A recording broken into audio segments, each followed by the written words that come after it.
இன்றைக்கி என்னோடய day start with normal warm வாட்டருங்க. அதுக்கப்புறம் பார்த்திங்கன்னா எனக்கு இன்றைக்கி காஃபி குடிக்கணும் போல் இருந்தது. ஸோ அதனால் இன்றைக்கி காஃபி எடுத்துக்கிட்டேன். இந்த காஃபி எப்படின்னா கீ காஃபி. இதில் சர்க்கரை கிடையாது, பால் கிடையாது.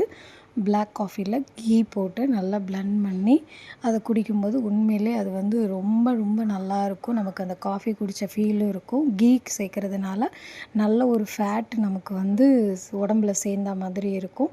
காஃபி பிளாக் காஃபி நம்மளோட மெட்டபாலிசத்தை நல்லா இம்ப்ரூவ் பண்ணும். அதுக்கப்புறம் நான் எடுத்துக்கிட்ட ட்ரிங்க் என்னன்னு பார்த்தீங்க அப்படின்னா பழைய சாத தண்ணி தான். ஸோ இது நம்மளோட கட் ஹெல்த்துக்கு ரொம்ப ரொம்ப நல்லது. ஸோ நீங்களும் உங்கள் வீட்டில் பழையது போட்டு அந்த சாதத்தை நல்லா பிசைஞ்சு அதுக்கப்புறமா அந்த தண்ணியை டெய்லி குடிக்கலாம். இது நம்ம உடம்புக்கு ரொம்ப ரொம்ப நல்லது. அதுக்கப்புறம் பார்த்திங்கன்னா என்னோடய favourite smoothie dry fruit smoothie தான் என்னோடய பிரேக்ஃபாஸ்ட்டு. அதுக்கப்புறம் நீங்கள் பார்க்குறது என்னோடய லஞ்சுக்கு நான் என்ன செஞ்சேன் அப்படின்னா கேரட்டு பீன்ஸ் போட்டு ஒரு பொரியல். அது முதல்ல ஆவியில் வேக வச்சு எடுத்ததுக்கப்புறமா கொஞ்சோண்டு ஆயில் விட்டு பொரியல் மாதிரி பண்ணியாச்சு. அதுக்கப்புறம் என்னென்னு பார்த்தீங்கன்னா கொண்டக்கடலை. ஸோ இந்த கடலை ஒரு முந்தின நாளே ஊற வச்சு வேக வச்சு தாளித்து எடுத்தாச்சு.